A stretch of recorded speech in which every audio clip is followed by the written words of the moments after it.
ملا ٹائمز میں خوش آمدید۔ حماس نے آج مزید 4 اسرائیلی قیدیوں کو رہا کر دیا ہے اور بدلے میں 200 فلسطینیوں کو رہا کیے جانے کی تیاری شروع ہو چکی ہے۔ آج حماس نے جن 4 اسرائیلی خواتین قیدیوں کو آزاد کیا ہے، رہا کیا ہے، وہ چاروں اسرائیلی آرمی سے تعلق رکھتی ہے، IDF کا حصہ ہے، اور ان چاروں کے نام ہیں کرینا ایروی، ڈینیل بیگاؤ، لیوی اور لیری الباغا۔ تو یہ 4 اسرائیلی فوجی ہیں اور اسرائیل کی IDF کا حصہ تھی۔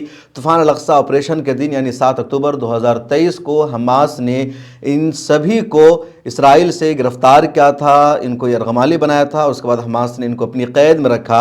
اور جب جنگ بندی کا پہلا معاہدہ چل رہا ہے تو پہلے معاہدے کے دوسرے فیز میں آج ان 4 اسرائیلی قیدیوں کو حماس نے ریلیز کر دیا ہے۔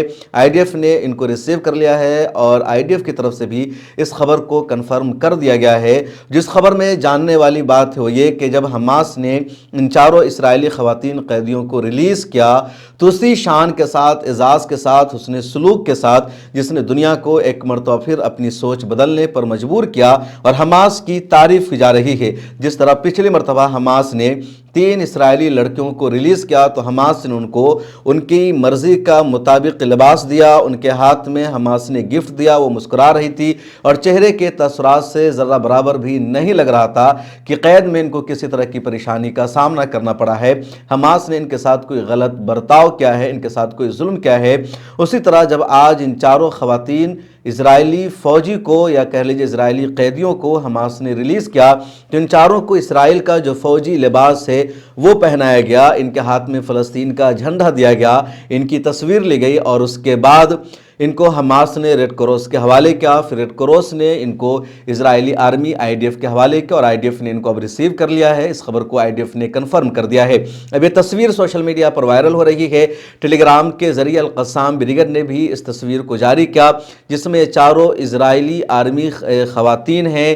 انہوں نے اسرائیلی آرمی کا جو لباس ہے وہ پہن رکھا ہے، ان کے ہاتھوں میں فلسطین کا جھنڈا ہے، اور اہم بات یہ ہے کہ حماس نے ان کو آزاد کیا تو حماس نے ان کو اپنا کپڑا پہننے پر مجبور نہیں کیا، ان کو حجاب نہیں پہنایا یا ان کو کوئی اور کپڑا نہیں دیا، بلکہ حماس کو پتا تھا کہ ان چاروں کا تعلق اسرائیل کی آرمی سے ہے، IDF سے ان کا تعلق ہے، اسرائیل کے لیے لڑتی رہی ہے۔ تو حماس نے ان کے لیے آرمی کا جو ڈریس کوڈ ہوتا ہے وہ ارینج کیا، وہ ان سب کو پہنایا، ان کو فلسطین کا جھنڈا دیا، ان کو بھی گفٹ دیا اور اس کے بعد اس کو حوالے کیا گیا۔ جب حماس نے ریڈ کراس کے حوالے کیا تو بڑی تعداد میں حماس کے فائٹرز، مجاہدین سڑکوں پر آ گئے، ہر ایک کے ہاتھ میں ہتھیار تھا، انہوں نے اپنے چہرہ کو چھپا رکھا تھا اور چاروں طرف سے راستہ کو ان لوگوں نے گھیر لیا اور ان چاروں قیدیوں کو ریڈ کراس کے حوالے کیا گیا۔ پھر ریڈ کراس نے IDF کے حوالے کیا۔ حماس کے حوالے سے ایک اور خبر سامنے آئی ہے کہ جب حماس ان کو رہا کرنے کی تیاری کر رہا تھا تو جو اسرائیل کے بڑے لیڈرز ہیں، ٹاپ لیڈرز ہیں، ان سب کی جو تصویریں ہیں وہ حماس کے لڑاکوں کے چپل تلے تھی یا ان کے پاؤں کے نیچے اسرائیل کے بڑے بڑے لیڈروں کی تصویر تھی اور ایک میسج تھا کہ جو لوگ ہیں دشمن ہیں تمہارے، یہ لوگ ہی تمہیں گرفتار کرواتے ہیں، تم سمجھو کہ یہ کتنے بڑے تمہارے دشمن ہیں۔ اگر یہ امن چاہیں، معاہدہ چاہیں اور صحیح سے ڈیل کریں تو پھر اسرائیلی شہریوں کو، اسرائیلی آرمیوں کو اس طرح کی پریشانیوں کا سامنا نہیں کرنا پڑ سکتا ہے۔ اب ادھر 200 فلسطینیوں کو رہا کرنے کی تیاری کی جا رہی ہے۔ میں نے شروع میں آپ کو بتایا اور پوری دنیا اس خبر کو جانتی ہے کہ جنگ بندی کا بھی پہلا مرحلہ چل رہا ہے۔ غزہ پٹی اور اسرائیل کے درمیان سیز فائر پر سیز فائر کا جو سمجھوتا ہے وہ ہو چکا ہے، لیکن یہ 3 مرحلوں میں ہے۔ پہلا مرحلہ 42 دنوں کا ہے، اس کے بعد دوسرا مرحلہ 16 دنوں کا، پھر تیسرا مرحلہ شروع ہوگا۔ پہلا مرحلہ 42 دنوں کا ہے اور پہلے مرحلے میں یعنی 42 دنوں میں 33 اسرائیلی قیدیوں کو ریلیز کیا جائے گا، بدلے میں 2000 فلسطینیوں کی رہائی عمل میں آئے گی اسرائیلی جیلوں سے۔ اور حماس نے کہا کہ اگلے 42 دنوں میں ہر ہفتہ میں 3-4 اسرائیلی قیدیوں کو ریلیز کیا گیا۔ تو پہلی کھیپ میں 3 اسرائیلی قیدیوں کو پچھلے سنیچر کو ریلیز کیا گیا اور آج دوسری کھیپ میں ان 4 اسرائیلی خواتین آرمی قیدیوں کو ریلیز کیا گیا ہے اور IDF نے اس کو ایکسپٹ کر لیا ہے، بدلے میں 200 فلسطینی قیدیوں کو ریلیز کیا جائے گا۔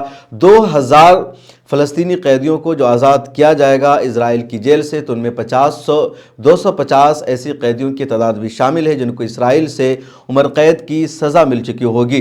جو سب سے اہم بات وہ یہ کہ اسرائیل نے غزہ پٹی سے اپنی آرمی کو، اپنے قیدیوں کو آزاد کروانے کی پوری کوشش کی، پورے غزہ پٹی کو تباہ و برباد کر دیا، لیکن اسرائیل ان کو آزاد نہیں کروا سکا، اور آج حماس غزہ پٹی کے علاقے سے ان قیدیوں کو نکال رہے ہیں، اسرائیل کے حوالے کر رہے ہیں، ریڈ کراس کو سونپ رہے ہیں، اور اسرائیل کی انٹیلیجنس، اسرائیل کی آرمی، اس کی تمام خفیہ ایجنسیاں اپنی ناکامی کا اعتراف کر رہی ہے کہ وہ کیوں اس جگہ کا اندازہ نہیں لگا سکی جہاں حماس نے ان سب کو چھپا رکھا تھا۔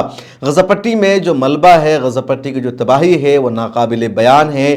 10,000 افراد غزہ پٹی میں ملبوں کے تلے دبے ہوئے ہیں۔ 5 سال سے زیادہ کا وقت ملبہ کو ہٹانے میں لگ سکتا ہے۔ ملبہ کو ہٹانے کے لیے ان کے پاس کرین نہیں ہے، ان کے پاس اس طرح کے ساز و سامان نہیں ہے۔ تمام طرح کے غزہ پٹی کے جو انتظامات تھے، ان کی جو گاڑیاں تھی، ان سب کو اسرائیل نے تباہ و برباد کر دیا ہے، لیکن فلسطینیوں کے حوصلے میں کوئی کمی سامنے نہیں آئی ہے۔ ادھر حماس نے ان تمام فوٹوز کو بھی شائع کر دیا ہے جس کا تعلق شہید یحییٰ سنوار سے ہے، اور آخری دنوں میں جس طرح وہ اسرائیل کے ساتھ لڑ رہے تھے، جگہ جگہ فرنٹ پر آ کر اسرائیلی سینا کے لیے گھات لگا رہے تھے، جال میں پھنسا رہے تھے، تو اس طرح کی کئی تصویروں کو، ویڈیوز کو حماس نے جاری کیا ہے۔ الجزیرہ اور دوسرے کئی میڈیا ہاؤسز نے اس تصویر کو پوری دنیا کو بھی دکھایا ہے۔ اس ویڈیو میں اتنا ہی، مجھے دیجیے اجازت، پھر ملاقات ہوگی۔ ملت ٹائمز کو جاری رکھنے اور مضبوط بنانے کے لیے ہماری آرتھک سہایتا کیجیے۔ یہ ایک آزاد میڈیا ہاؤس اور کمزوروں کی آواز ہے۔ آپ ہمیں دیکھیں، سنیں، پڑھیں، اور ہر مہینہ زیادہ نہیں، صرف 100 روپے سے مدد کریں۔ ڈیٹیلز ڈسکرپشن میں موجود ہے۔